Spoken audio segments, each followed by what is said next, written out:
হলো মা বাপ। পৃথিবীতে সব কিছু পরিবর্তন করা যায়, আল্লাহর কসম করে বলতেছি, মা বাপ পরিবর্তন করা অসম্ভব নাই। আর পৃথিবীতে যত মানুষের যত পাপ কাজ আছে, অপরাধ আছে, বেশিরভাগ পাপ কাজের শাস্তি আল্লাহ আখিরাতে দিবেন, দুনিয়াতে দিবেন না। দুনিয়াতে তাকে অপমানিত করবেন না।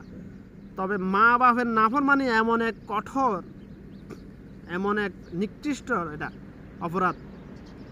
মা বাপের নাফরমানি যেই করবে, সে যত বড় অলিয়া উলিয়া হোক না কেন, তাকে দুনিয়াতেও শাস্তি পেতে হবে, আখিরাতেও শাস্তি পেতে হবে। আল্লাহর কসম করে বলতেছি এটা। কোরআন হাদিসের উপর অনেকগুলো কোরআন হাদিসের উপর অ্যানালাইসিস করে কোরআনের যতটুকু এলাম আল্লাহ পাক আমাকে দিয়েছে, যতটুকু বলার তৌফিক দিতেছে আল্লাহ পাক, আমি ততটুকু বলতেছি।